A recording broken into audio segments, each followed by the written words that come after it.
Hello everyone, and welcome to a brand new, but also somehow kind of old video. Back in the day, I used to occasionally make these videos where I'd go visit the Purveyor here, who, for those not familiar, is located in the ash heap in the Rusty Pick. Oh, we got someone right outside. Yeah, just here on the ash heap. And what you can do is you can trade in your legendary script for legendary modules, which, you know, used to create legendary mods, for Vault Steel Scrap used to create a couple of items, all for just random legendary weapons and armour. And I think that's what I'm going to do today, just trade them in for a bunch of legendary random weapons and armour, see if we can just get lucky, because you may notice I've got over 10 grand. The limit's 11 grand, and when I decided to make this video, like, yesterday, I was only at, like, 9 grand, so, yeah, if you're doing the bounty hunts, you're probably going to end up with a ridiculous amount of legendary script. So, I say I just trade it all in, see if we can get anything good, and let me know in the comments if any of the random items I draw happen to be any good, because I don't know what good weapons and armour are these days. Alright, item number 1, let's start with a ranged weapon. The Executioner's Gauss Rifle. Oh, it's got explosive as well, which is nice. And oh, ghosts. I think this is one of the new ones, isn't it? 10% chance to cause the player to be invisible for 2 seconds when hitting a target. That's interesting. I don't hate that. I could see that as being like a weird sniper. Like, Executioners I'm never that big a fan of. The extra damage below 40% health. I think Instigating is just better, because you're more likely to run into high health enemies, but I suppose this isn't terrible. Explosives is nice, right? I mean, projectiles explode for plus 20% weapon damage, and bullets explode for 15% weapon damage. That's got to be fairly good. Let's go for another ranged. Troubleshooter short gamma gun. I hate gamma guns. They suck. I'm almost certain this will be terrible as well. Like, last shot at least works on a thing with a small magazine capacity. Nimble I've never cared for. And extra damage to robots. I'm not sure if robots even take radiation damage. That's awful. Suppressor single action revolver. Man, bash damage, faster movement speed while aiming, and reduces target damage output when you shoot them. I'm pretty certain this is terrible. Even as someone who doesn't have a great grasp on the game, I think this is trash. Let me know if I'm wrong. But, you know what, let's do 5 ranged weapons, then switch to something else. Vampire Snubnose. Now, vampires I actually really like as an effect. 2% health over 2 seconds when you hit a target. Much better on faster fire rate, and this is single-digit fire rate. But the extra VATS and the perception, that's quite good. I find pistol builds are just generally good inside of that, so easy headshots with this. Vampires is useless, especially because I'm a ghoul, so restoring health is only something I need to do in the most dire of straits. Last range weapon is Zealot's short 10mm submachine gun. Man, I kind of like the 10mm submachine gun, but I feel like it's actually a bad weapon. We've got Ghosts again, which is, I suppose this is probably better with an automatic weapon, because it's a random chance, so yeah. Damage against Scorched, I mean, yeah, this doesn't seem that great either. Tell me if I'm wrong, but this doesn't seem all that impressive, just a bit meh. Let's now switch over to the melee weapons, see if we can get anything good here. First up, Nocturnal Shish Kebab. Okay, I do love Nocturnal back in the day was terrible. It literally made weapons weaker half the time, so the fact it's just more damage while cloaked, that's not terrible. Durability I don't care for that much, I got plenty of junk. Repairing weapons isn't a big deal. Weapon speed is a good one though. So, not a great weapon, but it could have been worse. Hunter's Pipe Wrench. I always assume the Pipe Wrench is terrible. In Fallout 4, there's a big gym, which is a pipe wrench, which I get told to pick up a weird amount of a time inside of survival mode, but I reckon it's gotta be bad.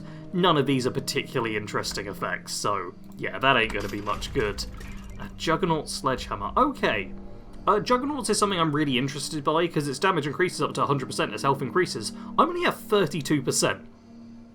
And I have what I consider to be quite a bit of health overall, so I'm not sure how much health you need for that, but it's an interesting one. Replenishing action points with each kill, I do like that, especially on a big melee weapon like this.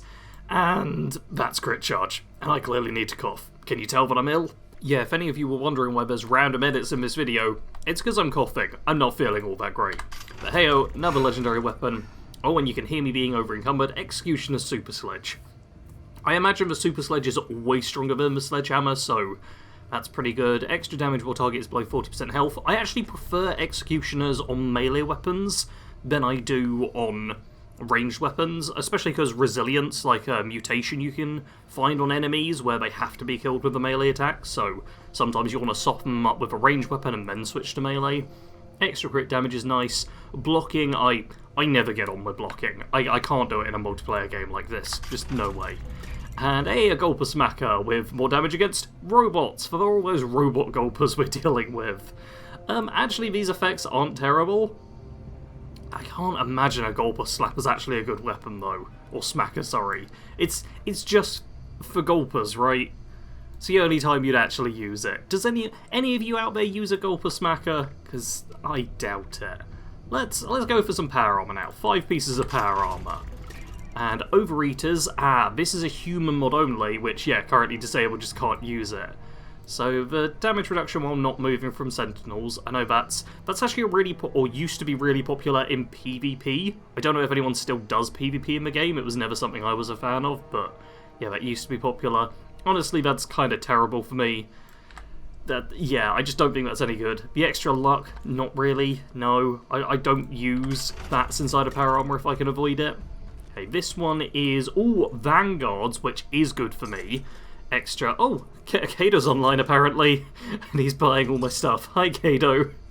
We're supposed to record the Pipcast after this, so I'm squeezing in this recording.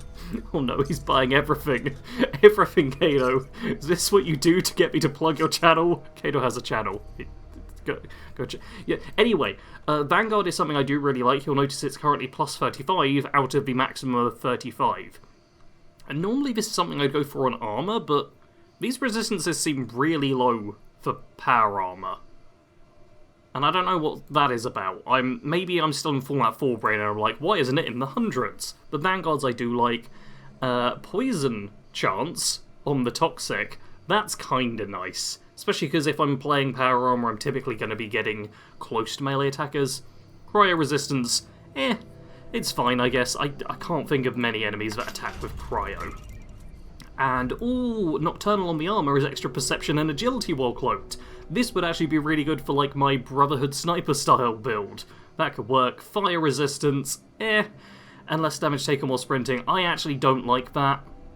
Yeah, these don't gel together. That's not anything interesting. I think the message we're starting to get from this is that maybe going to the Purveyor isn't good, but I don't know what else you can spend script on. Pack Rats I do like, junk item weight reduce. I love my weight reduction, I'm a bit of a hoarder in this game. It's just easy to loot everything, you know. Extra environmental disease resistance, I don't know if that matters inside a power armor, because I feel like you're just immune to disease anyway, and yeah, bloodied, or bolstering in this case, only good for bloodied builds. I'm a ghoul, so yeah, never gonna be good for me.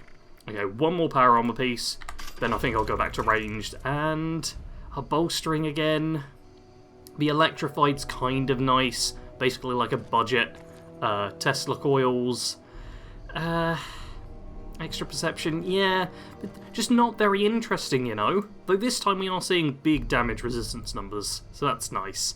I do need to put legendary stuff onto my power armor at some point, but none of this has really seemed that interesting to me. Okay, let's do a bunch of range. You'll notice I've still got like over 8 grand. No. I was going to say, now this is interesting. I think suppressors on the minigun is kind of good. Like, not anything you'd really ideally want, but it's, you know, reducing the target's damage output by 25% for 5 seconds. If you just use a minigun and spray it into a crowd in a big fight, that can be kind of nice. You're, like, helping everyone out. Bash damage is pointless. An extra agility with a minigun? No. Very bad. Very, very bad. Okay, now we have an instance of instigating, which I do like, an extra 50% damage against targets above 60% health. I have this on my sniper rifle, which is my main weapon at the moment. Go check out my most recent video if you want to see my bounty hunter build, and that's quite good for ensuring you get the kill right away. Only really good on high damage weapons I find, but 10mm, Extra 15 action points with each kill. Inertial's actually great on pistols, I think. And reloading extra 500 to all resistances. Resilient only good if you've got like a real slow reload weapon, like heavy guns I tend to find. Yeah, not all that amazing. Ooh! Okay. Now this, I don't hate. This seems like, God, this seems like maybe the best weapon so far is a Nocturnal Black Powder Rifle. You say that like a few years ago in the game and you'd be so wrong, but extra damage while cloaked, extra critical damage and extra perception. So use this while cloaked, while sneaking, to get a headshot, crit, and you just deal a ridiculous amount of damage. That actually all kind of works together. I'm not sure how powerful it would really be, but yeah, fire rate of 1, capacity of 1, this is a real high damage, low fire rate weapon, so damage boost and ensuring you land your hit, that's not bad. I see some use of that. Let's switch to melee weapons again for a little bit. Aristocrats. This is the one I actually really like, because it's an extra 50% damage based on the number of caps you have, plus 50% for me, because I've always got a ton of money. The weapon speed, I'm not sure if that's actually helpful with these, like, automatic swing speed sort of weapons or not, but if it is, that's great. An extra perception, that's actually not good, because I'm pretty sure inside of that, this weapon is just much worse than it normally would be, but the first two effects, pretty solid in my opinion. Okay, let's do a couple more melee weapons. Executioners. Okay, the extra power attack damage, that is nice, and less action point cost from that's optimised. That seems pretty good, you know. Yeah, although there's a bit of a split here, isn't there, where you can either use it in that or use your action points to do... Ooh, although does the action point cost actually work outside of that for power attacks as well? If so, not a bad weapon. The game seems to be kind of nice now. And a Deathclaw Gauntlet. Nocturnal again, so while cloaked, less action point cost, more crit damage. I mean, if you were doing a stealth unarmed build, sure. That seems good. Any of you play stealth unarmed out there? You know what, let's switch to armor, because I need to replace my armor, and wow, this would be an amazing one. Extra heal rate, rad resistance, and effectiveness of Stimpak's Radaway and Radex on a Raider piece. Once again, I'm a ghoul, so that just means I heal less, that changes nothing, and that doesn't help me at all. This is like the most useless piece of armor for a ghoul to wear. Wow. Okay, let's get a few more. Weightless sturdy robot arm. So, weightless. Kind of like... Oh, wait. Radiation damage recovery. No. No, this piece would hurt me. Oh, I take it back. The Raider piece is so good now in comparison. It regens radiation, so I just slowly be losing my glow. Oh my god, this is so bad. If anyone's not realised it yet, I don't think it's worth going to Mamurg, the Purveyor, in order to spend your script. This piece is fine. Yeah, I mean, it's the best one so far. I like the life-saving mod, but I found it doesn't seem to work. The only times that I've died recently have been on bounty hunts, where I drop and instantly just full-out die right away, so yeah, life-saving is not actually triggered for me for some reason. So that's a shame. I think it might be bugged, I don't know, but wow, this is not particularly interesting stuff. Okay, now Civil Engineer is something I was considering switching over to, because 10% chance of 150 fire damage to melee attackers, and weapons break slower. That's a nice little set effect for if you wear all Civil Engineer piece. Reduced damage from super mutants, not bad. Extra endurance, that's actually quite a good one. And less damage taken while sprinting, that's whatever, but fine. By far the best bit of armor we've found so far, and it's not honestly that great. Okay, one more armor, then I think I'll probably close out with a half dozen range weapons, just a whole quick bunch just to see. Bolstering is once again no good for me. Charisma, also no point. Oh my, and a rad recovery. Clearly, I need to just make my own weapons and armor, because, yeah, that's terrible. Okay, bunch of range ones. Hunter Short Assault Rifle. Kind of bad. Bash damage again. Anyone use bashers? Seems pointless to me. Even resilient enemies. I just did a resilient then, and yeah, no problem there. Bloody Broadside. Okay, that's kind of funny. Oh, that is kind of funny. And last round in a magazine, 25% chance to deal double damage, basically. Yeah, that's actually kind of nice. You want to play a bloodied pirate who gets like plus 130% or plus 230% damage on a huge shot? Now that's kind of a fun weapon. I like that. Alright, next up. Ooh! Stalker's Tactical Gore Shotgun. for when you want to, you know, stealth with an exploding shotgun. Extra damage while aiming, faster reload speed, and extra sneak attack damage. Hilarious. I'm very much enjoying the funny weapons mode. Thank you. Oh, this isn't that funny, but it's just normal. Extra strength, better on melee. Extra action points per kill, kind of nice actually. And extra damage to Scorch. Fine. Come on, give me the funny ones. Funny ones, please. Nocturnal Cryolator, that's more like it. Stealth Cryolator. Freeze them while you're cloaked. I love it. Less action point costs, and replenish action points with each kill. Inertial and Bats Optimized do work kind of well together. Can make it easier to stay in Bats permanently, so that's nice. The Nocturnal's a bit funny, and also Cryolator, not sure if it's really a Bats weapon. And, ooh, I might call it on this one a bloodied short assault rifle.